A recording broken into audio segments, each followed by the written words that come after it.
Hello students, आज के video में हम आपको एनसीईआरटी मैथमेटिक्स क्लास 9th में एक्सरसाइज 1.1 जो कि संख्या पद्धति पर आधारित है उसको लेकर के कुछ प्रश्नों के हल देखते हैं। और इससे पहले कि हम संख्या पद्धति में प्रश्नों का सॉल्यूशन देखें, उससे पहले हम जो है इसमें नंबर सिस्टम में कुछ मूलभूत बातें जो हैं, फंडामेंटल्स जो हैं, इनके जान लेते हैं कि संख्याएं कितने प्रकार की होती है, किस तरह की संख्याएं होती हैं। तो जैसा कि इसमें होता है, देखिए पहला होता है प्राकृतिक संख्याएं। ये कौन सी संख्याएं होती है? वे संख्याएं होती है जो कि 1 से शुरू होती है और इनका जो है एंड जो है वो एंडलेस होता है। तो मतलब ये 1 से शुरू होती है, जैसे हम कोई गिनने में प्रयोग करते हैं, रोजमर्रा की जिंदगी में अपने संख्याओं का प्रयोग करते हैं वस्तु को गिनने में, उनकी संख्या पता करने में। तो हम शुरुआत करते हैं 1 से, 1 2 3 4 5 इस तरीके से गिनते चले जाते हैं। और इनकी जो शुरुआत होती है वो 1 से होती है और इसका जो एंड है वो एंडलेस है। मतलब ये असंख्य संख्याएं पाई जाती है, क्योंकि पहली संख्या में एक जोड़कर दूसरी संख्या प्राप्त होती है और उससे अगली संख्या जो है उसमें जोड़ के, जैसे इसमें 1 है, 1 में 1 जोड़ा तो हमको 2 प्राप्त हो गया। अब इस 2 से आगे की जो संख्या हमारी है वो 3 है, वो 3 कैसे मिलेगी हमको? 2 में 1 जोड़कर मिलेगी। इसी प्रकार से 3 में 1 जोड़ेंगे तो हमको 4 मिलेगी। इस तरीके से एक के बाद एक संख्याएं मिलती चली जाएंगी और जिनका कि कोई एंड नहीं होगा, वो असंख्य संख्याएं होंगी। हम जिंदगी भर उनको गिनते रहेंगे, एक के बाद एक जोड़ते रहेंगे, अगली संख्या हमको मिलती रहेगी, हमारा जीवन मिल जाएगा, लेकिन हम संख्या खत्म नहीं होगी। तो ये संख्या जो है कभी खत्म होने वाली नहीं होती है, असंख्य संख्याएं होती है, इनका कोई एंड नहीं होता, एंडलेस होती है। तो इनको जो है हम प्राकृतिक संख्या या नेचुरल नंबर्स कहते हैं। और इनको जो हम है एन से दिखाते हैं, इनका प्रदर्शन जो करते हैं, डिमॉन्स्ट्रेशन करते हैं, वो एन से करते हैं। और एन में क्या होता है, ये शुरुआत जो करते हैं इसकी 1 से होती है, 1 2 3 इस तरीके से संख्याएं बढ़ती जाती हैं और वो असंख्य संख्याएं हो जाती हैं और इनका कोई एंड नहीं होता। इसी प्रकार से इसके बाद आता है पूर्ण संख्याएं। ये पूर्ण संख्या क्या होती है? ये पूर्ण संख्याएं और प्राकृतिक संख्या, इनको होल नंबर्स भी कहा जाता है। तो होल नंबर्स में क्या होता है कि इसमें 0 को शामिल कर लिया जाता है, शून्य को शामिल कर लिया जाता है। जब शून्य को शामिल कर लिया जाता है प्राकृतिक संख्याओं में तो वो हमारी पूर्ण संख्याएं बन जाती हैं। अब इनकी जो शुरुआत होती है, इनको जो स्टार्टिंग होती है वो 0 से शुरू होती है। तो 0 को जब शामिल कर लिया जाता है तो वो हमारी होती है पूर्ण संख्याएं।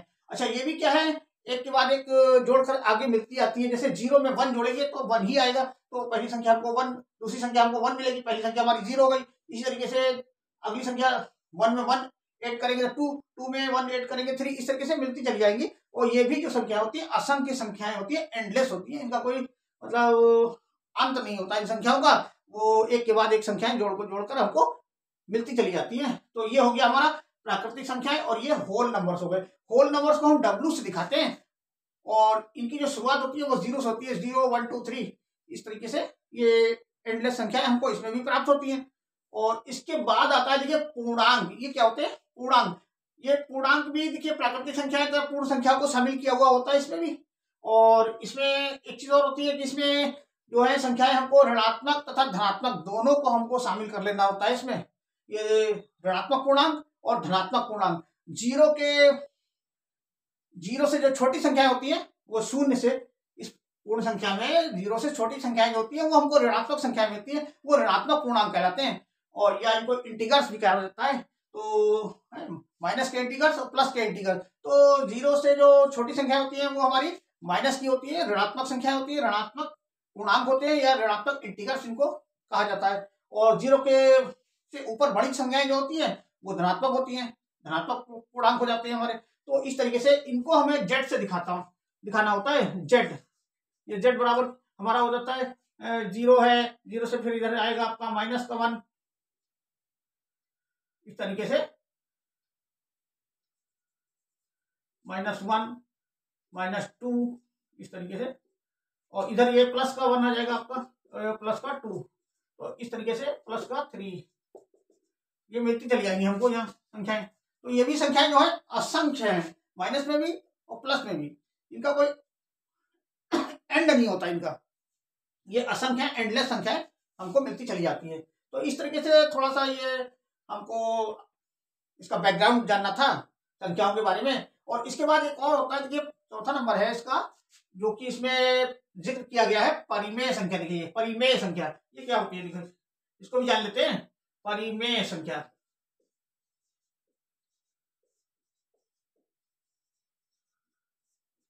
हाँ, ये परिमेय संख्या वह संख्याएं हैं जब हम इन पूर्णांकों को p बटे q के रूप में लिखते हैं, p अपॉन q। और ये जो p अपॉन q है ये हमारे पूर्णांक ही होते हैं। ये जो पूर्णांक है, ये पूर्ण संख्याएं जिन्हें कहते हैं, ये पूर्णांक ये वाला है। इसमें जीरो भी शामिल होता है, आपका पूर्णांक में आपका जीरो भी शामिल है। मतलब प्राकृतिक संख्याएं और पूर्ण संख्याएं दोनों शामिल हैं आपके पूर्णांक में। और पूर्णांकों को हम जब p अपॉन q के रूप में लिखते हैं, मतलब इसका जो अंश होता है और हर, ये इस रूप में जब लिखा जाता है। और क्या होता है, इसकी एक शर्त और भी है, जब ये q जो है ये जीरो के बराबर नहीं होता है, ये जीरो के बराबर नहीं होना चाहिए। हाँ, और p तो जीरो हो सकता है, इसका ये p जीरो हो सकता है, लेकिन q जीरो नहीं हो सकता। अगर q जीरो होगा तो सारी संख्या शून्य हो जाएगी, फिर कुछ रहेगा नहीं, वहां वो संख्या ही नहीं रहेगी कुछ। तो इसलिए इसको वन रहना बहुत जरूरी है। तो इसलिए जितनी भी हमारी ये संख्याएं हैं, प्राकृतिक संख्याएं हैं या पूर्ण संख्याएं हैं, ये जो है p अपॉन q के रूप में लिखी जा सकती हैं। और यही एक क्वेश्चन का पहले क्वेश्चन में यही पूछा गया है कि क्या शून्य एक परिमेय संख्या है। तो इस तरीके से हम इसको बता भी सकते हैं कि जितनी भी प्राकृतिक तथा पूर्ण संख्याएं हैं या जितने भी इंटीग्रल्स हैं हमारे, वो जो है p अपॉन q के रूप में लिखे जा सकते हैं। और p अपॉन q में जो है q हमारा जो है वो बराबर नहीं जीरो के होता है, मतलब जीरो के बराबर नहीं होता है। इसको जीरो हम नहीं लिख सकते, q की जगह हम जीरो नहीं लगा सकते यहाँ पर। अगर जीरो लगा देंगे तो फिर वो परिमेय संख्या नहीं रह जाएगी हमारी। इसलिए इसको देखिए, जितनी भी संख्याएं हैं ये सब क्या है, एक जितनी भी हम काउंटिंग में यूज करते हैं संख्याएं, उनको सबको हम p अपॉन q के रूप में लिख सकते हैं। जैसे, और इसको हमें q से दिखाना होता है, q बराबर जैसे p अपॉन q, ये जो है बराबर है, यहाँ लिख देंगे q बराबर नहीं जीरो के। तो ये जीरो के बराबर नहीं होना चाहिए। जैसे आप कोई भी संख्या ले लीजिए, आपने लिया जैसे 1, ये नेचुरल नंबर में 1, तो 1 के नीचे क्या है, q हमारा 1 ही है। तो 1 से जब डिवाइड करेंगे इसको तो क्या आएगा, 1 ही आएगा। या जितनी भी संख्याएं हैं ये p अपॉन q के रूप में है, लेकिन हम इसको लिखते नहीं है। जैसे 2 है, संख्या 2 का यूज करते हैं तो इसके नीचे क्या है, 2 अपॉन 1 हम लिख सकते हैं। 1 से जब डिवाइड करेंगे तो क्या होगा, ये 2 ही प्राप्त होगा। या कोई भी संख्या होगी तो हर एक संख्या के नीचे हम जो है 1 लगा सकते हैं, और जो 1 है हमारा q के रूप में होगा, वो ना वो जीरो के बराबर नहीं होगा, वो जीरो नहीं होगा। अगर जीरो लगा देंगे तो पूरी संख्या ही शून्य हो जाएगी। तो हम इसको जो है, इसको परिमेय संख्या जब लेते हैं तो ये q का मान है हमारा 1 ही रहता है, 1 लेना पड़ता है हमको, जीरो नहीं लेना है। इसीलिए इसकी शर्त है, कंडीशन है कि q equal to not zero, ये जीरो के बराबर नहीं होना चाहिए। तो ये हो गया परिमेय संख्या आपका। तो अब ये इसी पर आधारित एक क्वेश्चन भी है कि क्या शून्य एक परिमेय संख्या है, तथा क्या इसे आप p बटे q के रूप में लिख सकते हैं, जहां p और q पूर्णांक हैं। ये पूर्णांक दिए हुए, मतलब शर्त भी दे रखी है कि p और q जो है आपके पूर्णांक हैं, और q जो है वो जीरो के बराबर नहीं है। तो हाँ, हम लिख सकते हैं इसको, इसका आंसर इस आधार पे तो आप देख सकते हैं। तो ये पहले का आंसर हो गया। हाँ, इसको हम p अपॉन q के रूप में लिख सकते हैं। और जहां की p और q जो है पूर्णांक है, और q जो है जीरो के बराबर नहीं है, तो ये हमारा आंसर इसमें मिल गया हमको। ये परिमेय संख्याओं में ही इसी में मिल गया। देखिए, p अपॉन q के रूप में इसको लिख सकते हैं, क्योंकि पूर्णांक में जीरो भी आता है, जीरो भी तो आता है ना पूर्णांक में। तो इसलिए यहाँ जो पूछा गया है शून्य को हम लिख सकते हैं। तो शून्य को हाँ लिख सकते हैं, तो आंसर हो जाएगा इसका पहले का आंसर, ये हल बराबर 1। हाँ, लिख लेंगे इसमें आंसर। हाँ, जीरो शून्य को p अपॉन q के रूप में लिख सकते हैं।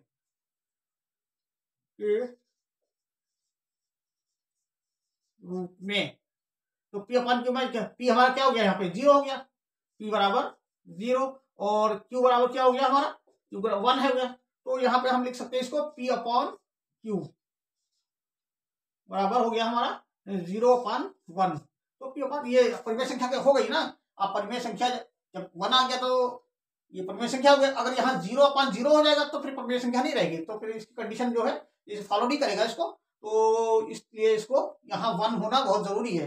तो इसलिए जीरो भी, चूंकि जीरो जो है वो भी पूर्णांकों में है, ये नेचुरल नंबर में तो नहीं है, प्राकृतिक संख्याओं में तो नहीं है जीरो। लेकिन क्या, जब पूर्ण संख्या हो जाती है तो हमारा जीरो शामिल कर लिया जाता है। तो इसलिए जब जीरो शामिल कर लिया गया है, इंटीग्रल्स में है, वो पूर्णांक में आता है, तो इसलिए जीरो भी परिमेय संख्या हुई।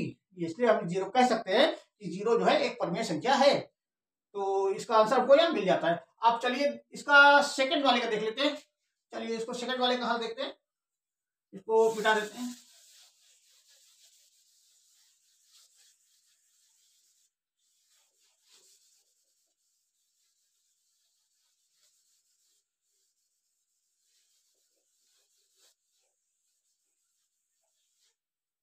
हाँ, सेकंड वाले में क्या है देखिए, क्वेश्चन नंबर 2, 3 और 4 के बीच में 6 परिमेय संख्याएं ज्ञात कीजिए। तो यहाँ पर पहले इसको जानने से पहले देखिए इसका हल जो है, क्वेश्चन नंबर सेकंड का हल, क्वेश्चन नंबर सेकंड का हल,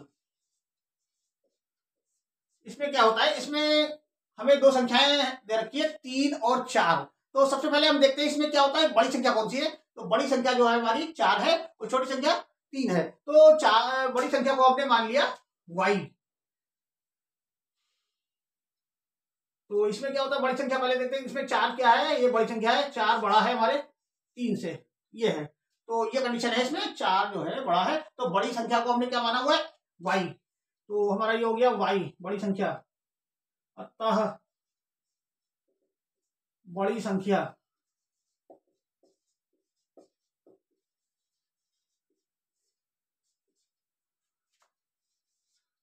बड़ी संख्या y हो गई, तथा छोटी संख्या लिख लेते हैं,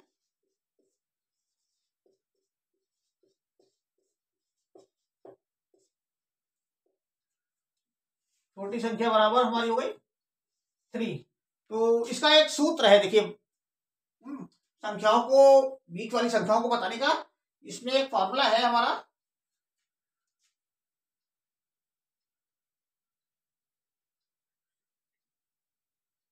ये है d बराबर y minus x upon n plus 1। तो इसको पहले हमें d निकालना होता है, और जब d निकल आता है तो फिर हमें जो है छोटी संख्या में उसको 6 बार या 4 बार जितना पूछा गया, जैसे 6 परिमेय संख्या पूछी गई तो 6 बार जोड़ना होता है। तो यहाँ पे देखिए y हमारा क्या है, बड़ी संख्या है, और संख्या जो आपकी छोटी संख्या है वो हमारी x हो गई, और ये n क्या हुआ, देखो यहाँ पे n बराबर है, ये n बराबर है जो संख्याएं पूछी गई हैं, जितनी संख्याएं को ज्ञात करना है उनका नंबर है ये। देखिए 6 परिमेय संख्या है, तो ये n बराबर हमारा ये हो गया 6, और इसमें 1 ऐड कर देंगे, इसमें 1 ऐड कर देंगे। ये जो हमारी संख्या है, ये n बराबर यहाँ पे 6 क्या है, ये 6 परिमेय संख्या जो पूछी जा रही है। तो ये n का मान डिफरेंट डिफरेंट भी हो सकता है। अब यहाँ 6 पूछा जा रहा है तो 6 है, इसी में 5 पूछा जाएगा या 4 पूछा जाएगा, तो यहाँ पे n का एक मान जो हो जाएगा 4 या 5 हो जाएगा। तो इस तरीके से पहले हम क्या करते हैं, इसमें d निकाल लेते हैं। तो चलिए d निकालते हैं इसका। तो ये d बराबर क्या होगा हमारा y, अब इसके मान रख देते हैं। क्या यहाँ पे आपका छोटी संख्या हो गई y, x बराबर, ये लिख लेते हैं, x बराबर होगा, x बराबर 3, और बड़ी संख्या y बराबर हमारी हो जाएगी ये 4। तो अब यहाँ पर देखिए इसके मान रख लिए, y बराबर 4 माइनस 3 अपॉन ये n प्लस 1 कर दिए, n आपका हो गया ये 6, ये वाला 6 है, तो यहाँ 6 लगा दिए 1, तो ये हो जाएगा आपका ये 1 अपॉन, ये माइनस हो जाएगा 4 में से 3, तो ये आपका हो जाएगा 1 अपॉन 7। तो ये d बराबर आपका आ गया, अतः d बराबर, d इक्वल टू आ गया आपका 1 अपॉन 7। अब हमें निकालना है इनके बीच की 6 परिमेय संख्या। तो 6 परिमेय संख्या को निकालने के लिए पहली संख्या देखें, पहली संख्या बराबर ये हो जाएगा x प्लस, x में हम d जोड़ देंगे, x प्लस d। तो दूसरी संख्या हमारी हो जाएगी, ये हो जाएगी दूसरी संख्या, इसे लिख लेते हैं, दूसरी संख्या ये बराबर हो जाएगी x प्लस 2d। इसी तरीके से तीसरी संख्या हो जाएगी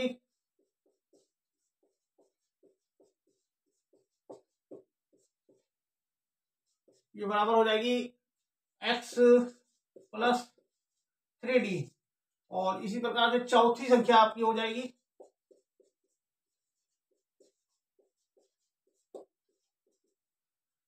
x प्लस 4d, ये। और पांचवी संख्या हो जाएगी इसी तरीके से, पांचवी संख्या ये हो जाएगी आपकी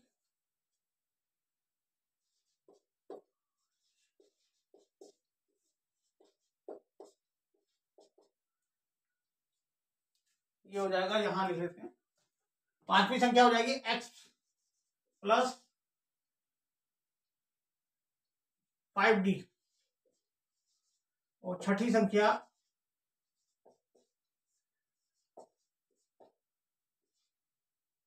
ये बराबर x प्लस 6d। तो ये देखिए 6 संख्याएं हमको इस तरीके से मिल जाएंगी। सब में हम क्या करेंगे, d जोड़ते जाएंगे।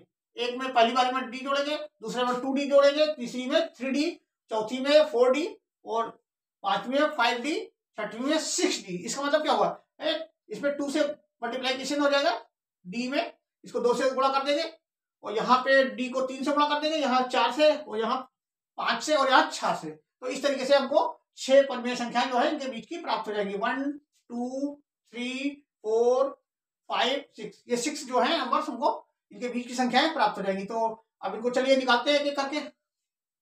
पहली संख्या देखते हैं। तो ये पहली संख्या हमको मिल जाएगी x प्लस डी, ये हमारी हो जाएगी। चलिए इसके नीचे लिख लेते हैं, पहले इनको संख्या को लिख लेते हैं। x प्लस डी पहली संख्या, दूसरी संख्या हो जाएगी, अब लिख लेंगे संख्याएं बराबर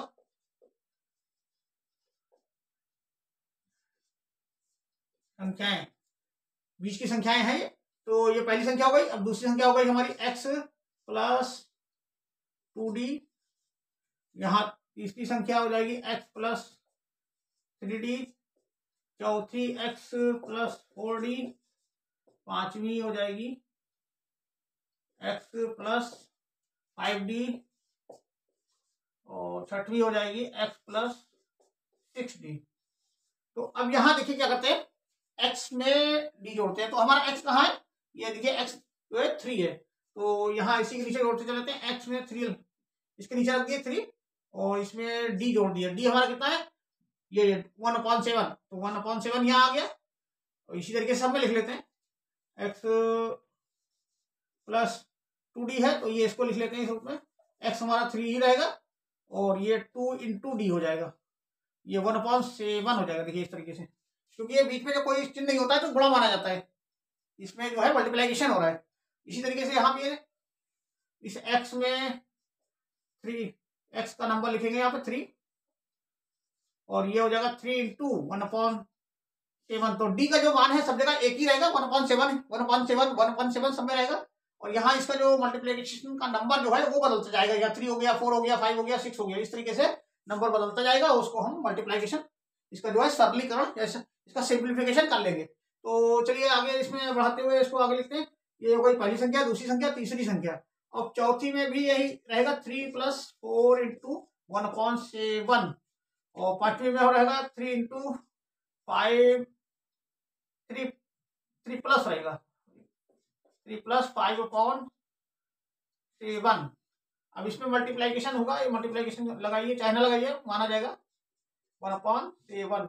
इसी तरीके से 3 + 6 × 1/7। अब इनको सबको हल कर लेते हैं। अब इसको हल करना आना चाहिए आपको। तो ये कितना होगा, ये जो प्लस में संख्या होती है बगल में साइड में, ये प्लस में हो चाहे माइनस में हो, तो क्या होता है, इसको हम मल्टीप्लिकेशन इसका कर लेते हैं। 7 3 जा 7 1 जा 7, 7 2 जा 14, 7 3 जा 21। 21 में क्या होता है, ये ऊपर जो अंश होता है इसका ये जुड़ जाता है, तो ये हो जाएगा आपका 22/7, ये हो गया पहली संख्या।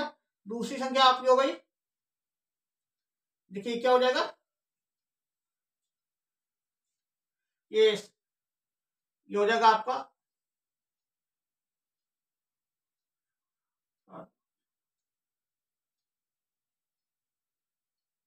ये आपका हो जाएगा, इसमें क्या होगा, ये 2/7 लिखा जाएगा इसको, ये 2/7 होगा। तो ये 7 से 3 की मल्टीप्लिकेशन होगी, तो 7 3 जा कितना हो गया 21, और 21 में कितना ऐड होगा यहाँ पे 2, तो 21 23 24 हो जाएगा।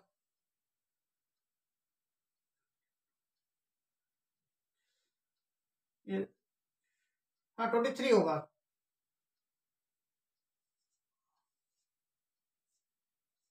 इसी तरीके से ये हो जाएगा आपको 24/7, और ये हो जाएगा आपका 25 25/7 और ये आपका हो जाएगा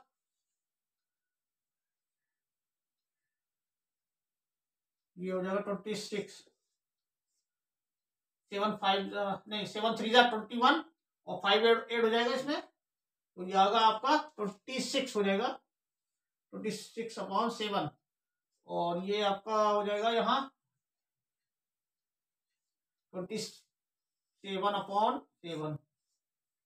तो इस तरीके से हमको 6 जो है बीच की संख्या हमको मिल जा रही है। पहली है हमारी 22/7, 23/7, दूसरी है, तीसरी है 24/7, चौथी है 25/7, पांचवी है 26/7 और 26वीं लास्ट वाली है 27/7। तो इस तरीके से हम इनको बीच की संख्याएं निकाल सकते हैं। तो ऐसे कोई भी संख्या दे रखी होगी, कोई भी क्वेश्चन इसी तरीके का जब दिया रहेगा और उसमें कहा जाएगा कि इसमें बीच की 6 संख्याएं, 7 संख्याएं, 8 संख्याएं जैसी भी निकालनी हो, तो हम बड़ी आसानी से इसको पहले हमें डी ज्ञात कर लेना होता है। डी ज्ञात कर लेंगे, बड़ी संख्या में से छोटी संख्या को घटा के जो है हमको एक्स प्राप्त कर लेना होता है। ये जो एक्स है सामने देखिए, ये एक्स हमारी छोटी संख्या होती है, वो सेम रहेगी, हर बार उसी को जोड़ा जाएगा, बड़ी संख्या छोड़ दी जाएगी, छोटी संख्या को लेकर के उसमें डी का मान जो है वो पहली संख्या में एक बार डी जुड़ेगा, दूसरी संख्या में 2 गुना जुड़ेगा, तीसरी में 3 गुना, चौथी में 4 गुना, पांचवी में 5 गुना। इस तरीके से गुने में हम उसको गुणे में जोड़ते जाते हैं, तो हमको जो है बीच की संख्याएं प्राप्त हो जाती हैं। तो आशा करते हैं कि ये आपको ये समझ में आया होगा और वीडियो लाइक करते रहिएगा। वीडियो जो है पसंद आए तो उसको लाइक करिए, तो चैनल को सब्सक्राइब भी करिए, जिससे कि नए नए वीडियो आपको मिलते रहें। धन्यवाद स्टूडेंट।